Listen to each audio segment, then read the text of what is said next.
y necesitan estudiar, si me preguntan, desde hoy mismo. Bueno, mañana. Pronto están muy cansados. Buenas Profe, noches, muchachos. Señor. el trabajo que hay que enviar, ¿hasta cuándo hay plazo? No, contigo y con Giselle hasta que ustedes me cuenten. Ah, Recuerden que bueno. estuvimos en la asesoría y estoy esperando que ustedes me digan. No, A no, ver, ya, hasta ya que lo... estamos bien, yo creo que ya casi lo terminamos. Ah, bueno, no, me avisan para subirlo. Ah, bueno, profe, listo, no hay problema. Angie, es que ellos no han entregado el último taller que, que pusimos. Ellos tenían problemas para, para implementar el algoritmo de planificación de procesos que les tocó a ellos. Entonces ellos están retrasados con esa entrega, pero no, no es ninguna entrega nueva. Profe, Señor, está muy temprano para preguntar cómo va a ser el parcial. no, va a ser igual que la vez pasada. ¿Sí? Está bien, igualito. Pero, pues, ¿todas las respuestas son correctas o solamente No, la no, no, primera? vamos a tener de a dos nomás. Solo de a dos o de a una, cuando sea una sola. Llegó el paisita. Ah, no, profe. Entonces esta vez sí va a ser diferente, ¿sí? Bueno, profe. Va a ser diferente porque vamos a tener o dos respuestas cuando son varias o una sola entre cinco, ¿cierto? Esta solo les voy a permitir que hagan de a dos. Sin cáscaras, por favor, no, no, esto no son cáscaras, Eduardo Mauricio, son conceptos que hay que tener claros, que es diferente. Paisita, por ahí estaban diciendo una muchacha acá que ni siquiera virtualmente llegaba temprano. No le quiero decir el nombre, pero es una muchacha con la que usted habla mucho. Fin del comunicado. Profe, esto es terrible, ¿no? Bueno, vamos a comenzar, muchachos, para que nos rinda. Este es el primer video de la clase de Sistema Operativo 17 de abril de 2020.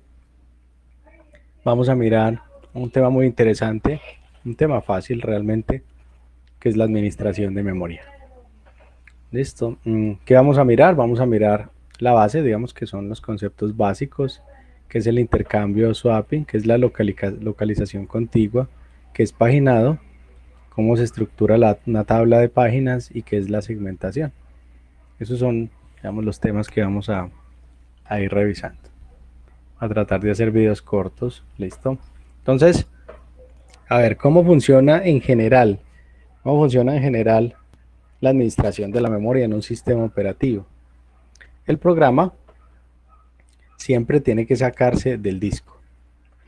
Listo. Todo sale del disco a la memoria cuando estamos corriendo o el sistema operativo está dándole permiso a unos procesos para que corran en tiempo de ejecución en la CPU. Listo. Entonces se saca la memoria y debe ser ubicado, ¿sí? El programa dentro de un proceso para ser ejecutado. Recuerden que programa y proceso son dos cosas diferentes. Un proceso es un programa que ya está en ejecución. Listo, está en ejecución. El programa, estamos hablando solo del código, solo el código. Y recuerden que un proceso son el código, los registros, los recursos, etcétera. Bueno, la memoria principal y los registros son las únicas unidades de almacenaje accedidas directamente por la CPU. Ojo, esto es muy importante tenerlo en cuenta. La CPU solo puede acceder de manera directa a la memoria principal y a los registros que son de él, ¿cierto? ¿Listo? Bueno, el acceso a los registros se hace en un pulso de reloj de CPU o menos. Sí, recuerden que habíamos hablado de que había un reloj, que era importante tenerlo en cuenta cuando hablamos de los dispositivos de entrada-salida, porque con el reloj se tiene... Aló, aló, aló. Muchachos, ¿me están escuchando?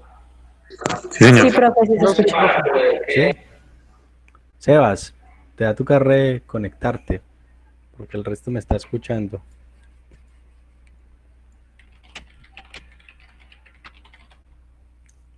Si no me escuchas, ahí te...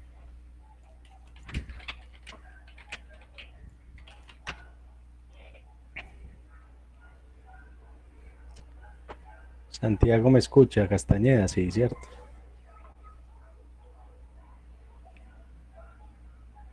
Perfecto. Sí, toca decirle a, a Sebastián. Listo, ahí va. Bueno, sigamos entonces. El acceso a los registros se hace en pulsos, en un pulso de reloj o de pronto menos. ¿Listo? ¿Por qué? Porque los registros son espacios que están dentro del mismo chip donde viene el procesador. Entonces no tendríamos ningún inconveniente. Digamos que la CPU lo puede hacer de manera rápida. Bueno, la memoria principal, o sea, el acceso a la memoria principal puede tomar muchos ciclos porque no está en el mismo chip y tiene que pasar por los por los buses de datos para llegar hasta allá. Sigue siendo rápido, pero pues de todas maneras se demora más que acceder a los registros. Listo. La memoria caché, escuchen bien, la que trae la CPU, que es una memoria intermedia donde yo guardo los datos que más estoy utilizando, ¿sí? Se ubica entre la memoria principal y los registros de la CPU. ¿Listo? Entre la memoria principal y los registros de la CPU. ¿Sí? Entonces esa caché es una memoria intermedia que nos sirve para evitar tener que ir mucho a la memoria principal. ¿Por qué? Porque es mucho más lento acceder a la memoria principal. Ya existen unos algoritmos que no vamos a ver, pero hay unos algoritmos de reemplazo de caché, donde si la caché se llena, entonces qué información debo ir poniendo ahí. Listo. Y lo último, se necesita cierta protección para la memoria. Claro, en algún momento un proceso de pronto puede acceder o intenta acceder a una posición de memoria que no le corresponde. ¿Listo? Bueno, vamos a mirar cómo se gestiona la memoria o cómo lo hace el sistema operativo. Divide la memoria o subdivide. Hola, Tania. ¿Cómo estás? Hola, profe, qué pena. ¿Estás enferma o estás dormida? Las dos cosas. Ay, ¿qué tienes? Dolor de cabeza y malestar.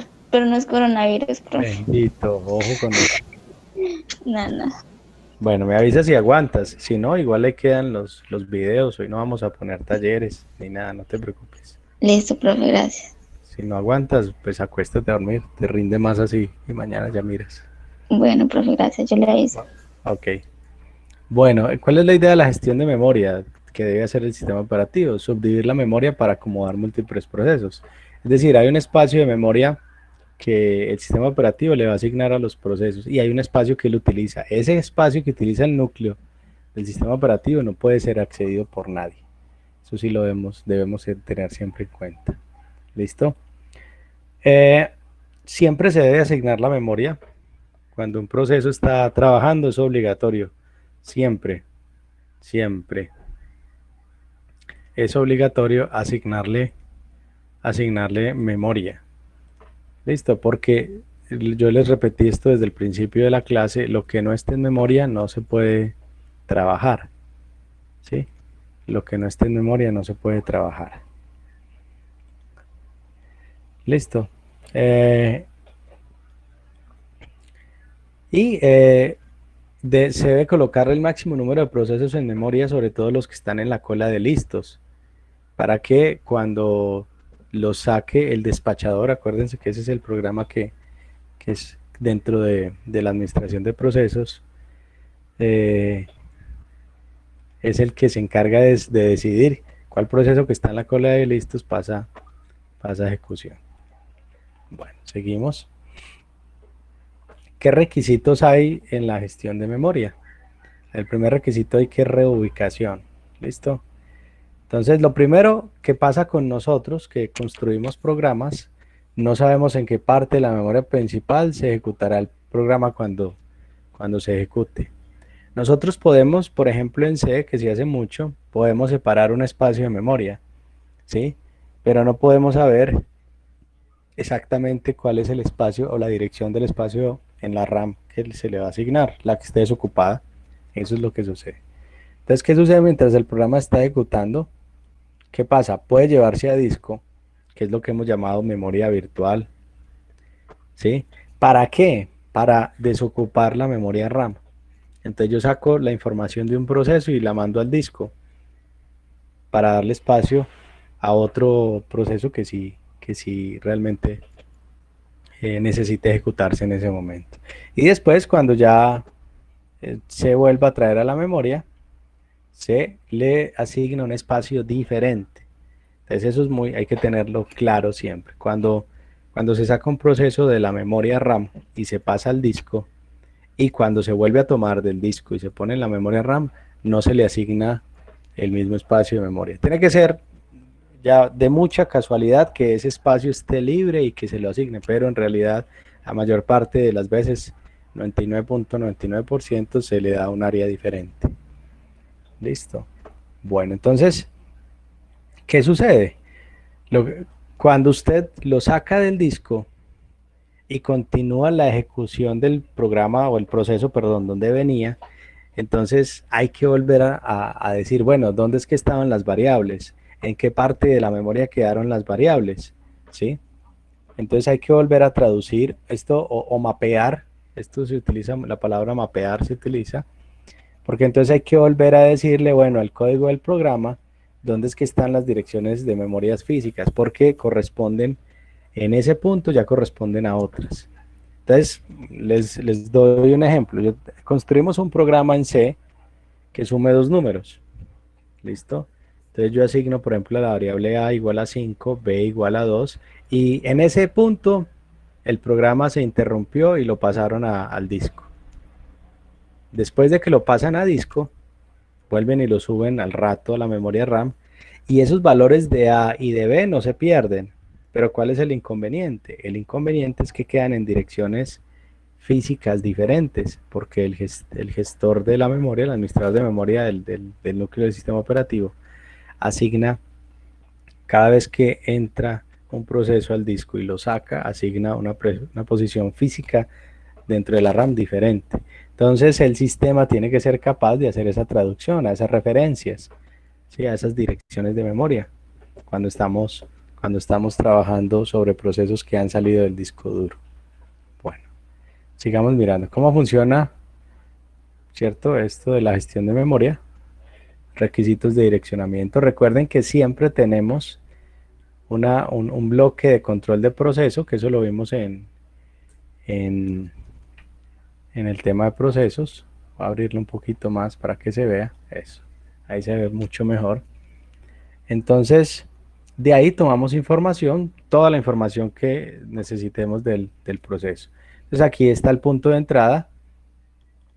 Y hacia abajo, casi siempre la representación en un dibujito de la memoria RAM se representa de arriba hacia abajo. ¿Listo? De arriba hacia abajo. Entonces, ¿qué tengo aquí? El código del programa. Luego le asigno los datos.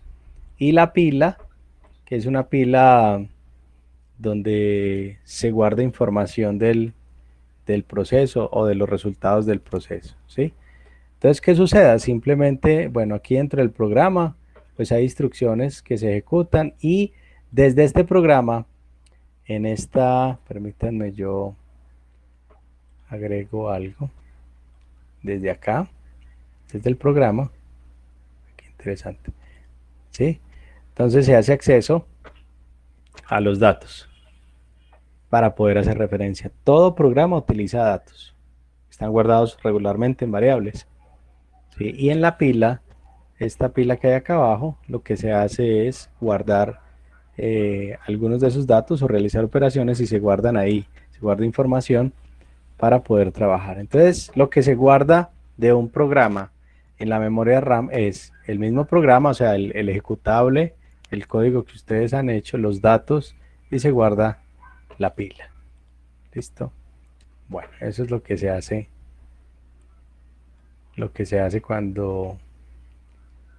cuando se le asigna un pedazo de memoria RAM a un proceso. ¿Listo?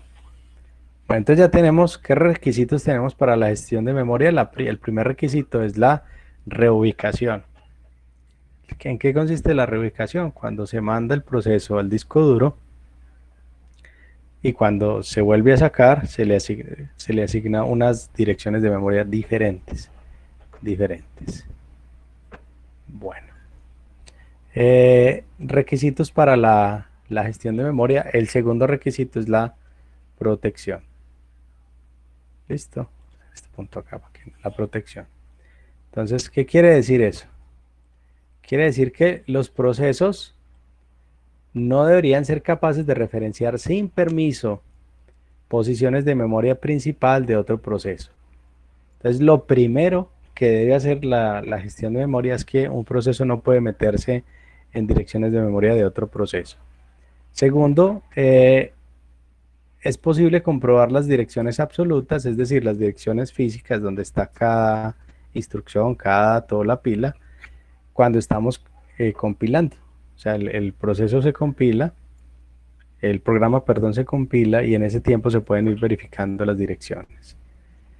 También se tiene que comprobar en tiempo de ejecución. ¿Por qué se tiene que comprobar? Porque puede haber pasado que el proceso en algún instante pasó al disco duro, en algún punto del programa y vuelve otra vez a la RAM. Entonces cada vez hay que estar comprobando. Eso hace que sea un poco más lento, claro. Pero es la única manera. Yo no puedo tener un uso eficiente de la memoria si siempre dejo el mismo espacio de memoria para un proceso que acaba de salir. Yo tengo que usar ese espacio para otro proceso que lo necesite. Y cuando vuelva a utilizar el proceso que viene, la CPU, pues voy a utilizar lo que esté libre, no el mismo espacio o la misma dirección que le estaba utilizando antes. Bueno, es el procesador a nivel de hardware, o sea, no a nivel de programación. En lugar del sistema operativo, ojo que esto es muy importante, en vez del sistema operativo es el procesador el que debe satisfacer el requisito de protección de memoria.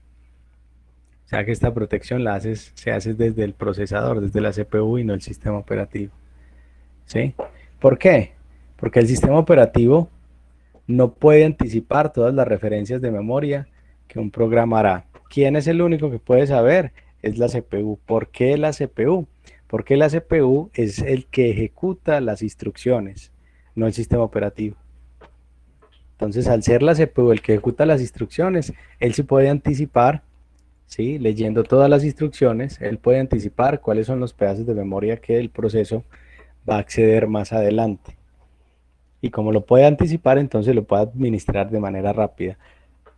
El procesador o la CPU podría en algún momento decirle al señor sistema operativo, venga, este proceso va a utilizar estos espacios de memoria más adelante. Usted me hace el favor y los bloquea o los protege.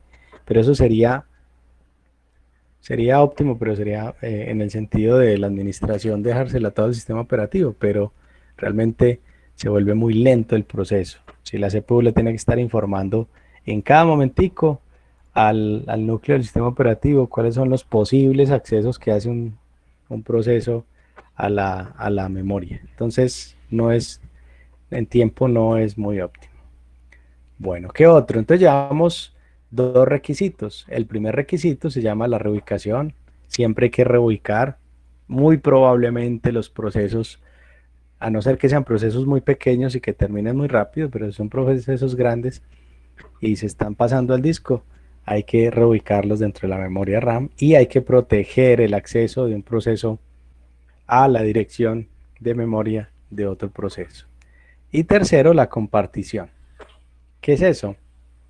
Es posible y debe ser posible que varios procesos puedan escribir en el mismo espacio de memoria, en la misma porción de memoria principal, como dice ahí. Eso debe darse. En algún momento los procesos lo van a necesitar, ¿sí? Entonces, ¿qué se hace? A veces lo que es mejor acceder a una copia del programa, a la misma copia del programa en vez de tener una copia diferente. O sea, ¿qué hace el sistema? Le permite a los dos procesos acceder al mismo recurso en la memoria, ¿sí? Cuando estamos en un sistema de un solo procesador, pues no hay problema. Pero cuando son varios procesadores, entonces hay que utilizar lo que ya habíamos visto de exclusión mutua. Evitar que dos procesos escriban al mismo tiempo ahí. Pero evitar no quiere decir que no tengan acceso. Lo que quiere decir es darle un orden. ¿Sí? Darle un orden de quién va a leer y quién va a escribir. Solamente es eso. Listo. Entonces llevamos los requisitos, vuelvo y lo repito, llevamos 3. El primero es reubicación, el segundo es protección y el tercero es compartición. Todo esto para poder entender cómo es que administra la memoria o cómo se administra la memoria en el sistema. El cuarto es la organización lógica. ¿Listo? Ustedes que ya saben hacer programas muy bien hechos, saben que los programas están divididos en módulos. ¿Para qué se hacen en módulos? Para que sea más fácil tanto la interpretación como la ejecución. Es decir, la lectura de parte nuestra y también para que el sistema operativo y la CPU se puedan organizar. ¿Listo? Entonces, ¿por qué se hacen por módulos? Lo que yo les dije, se pueden escribir y compilar de manera independiente. Si ustedes hacen un módulo que se comunica con otro módulo, entonces los dos, el sistema operativo los puede compilar de manera independiente. Se pueden proporcionar diferentes grados de protección a los módulos, lo que yo les decía, solo lectura, solo ejecución, y se pueden compartir varios módulos entre procesos. Eso es lo bueno de la programación modular. Es decir, cuando yo divido un programa en módulos me permite separarlos, administrarlos, verlos, leerlos, ejecutarlos de manera independiente, dado el caso que se necesite. Entonces, eso sería en cuanto a la organización lógica. Entonces tenemos 4 requisitos de la gestión de memoria, por favor recordarlo. El primero es la reubicación, el segundo es la protección, el tercero es la compartición, acá está, el cuarto sería la organización lógica y el quinto es la organización física. ¿Qué es eso? Que la memoria principal en algún momento que esté disponible, o sea, la que esté libre, puede ser insuficiente para un programa, obvio, el programa y sus datos. Entonces, ¿qué quiere decir eso? A veces un programa necesita, cuando se va a correr ya como proceso, necesita, digamos, 10 megas y solo hay disponible 2 megas nomás, ¿sí? Entonces, ¿qué hace? Hay algo que se llama la superposición o overlaying para el mismo proceso, que significa, consiste en que se le asigna la misma región de memoria a varios módulos. ¿Sí? Entonces, cuando yo divido en módulos, es algo muy interesante porque, bueno, listo, entonces yo tengo de esos 10 megas que necesito utilizar, tengo 5 módulos y cada uno va a ocupar máximo 2 megas. Entonces, ¿qué hace el sistema? Bueno, vamos a asignarle una región de memoria y como los módulos los ejecutan de manera independiente, cuando se ejecute un módulo lo ponemos allá y cuando se necesite ejecutar otro sacamos el que estaba y ponemos el otro. Entonces se le da la misma región de memoria a varios módulos, pero eso sí se ejecutan uno a la vez. ¿Listo? Y esto es obvio, el programador nunca debe saber cuánto espacio estará disponible, por lo que no se deben construir programas suponiendo un espacio de memoria. Ahora, hay programas, ahorita no, pero no sé si ustedes lo alcanzaron a ver algún día. Hay programas en el pasado que para poderlo instalar decían memoria RAM de tanto, por ejemplo, de 16, pero no estoy hablando de gigas, estoy hablando de megas. 16 megas, 32 megas, 64 megas, 128 megas, 512. Decían, si tiene 512, si tiene menos de 512 megas, este programa no corre, ¿sí? Porque el uso de la memoria implicaba que no solamente que se volvía más lento, sino que el proceso necesitaba una cantidad de memoria mínima para poder correr. Es decir, habían muchos módulos de lo que él necesitaba que necesitaban estar cargados en la RAM para poder correr. Entonces en ese momento no podía ejecutarse. Ahora ya no, ya nunca no lo he vuelto a ver, eso hace muchos años. Ya no le restringen a uno la cantidad de memoria RAM. Tal vez por la optimización y tal vez porque el núcleo de la CPU pues ya no viene uno solo, sino que vienen varios. Bueno, entonces hasta ahí los requisitos, miren muchachos, requisitos de la gestión de memoria. 1, reubicación. 2, se llama protección. 3, compartición. Y 4, organización lógica. Ay, me faltó el quinto, organización física. ¿Listo? ¿Alguien tiene alguna pregunta sobre estos requisitos para la gestión de memoria, muchachos? ¿Dudas, comentarios? Por favor, escríbanme, háblenme. Si no, para hacer otro video. Que queden videos un poquito más cortos. No, profe. Full, todo claro. Perfecto. No, Tania pregunta que si deben cumplirse en ese orden. No, son requisitos que se tienen que cumplir, no en un orden específico, simplemente que se cumplen. Cuando se haga la implementación se tienen que cumplir todos, pero no tienen un orden específico. Bueno, ¿qué otra pregunta tienen, muchachos? ¿Dudas, comentarios? Bueno, voy a dejar de grabar.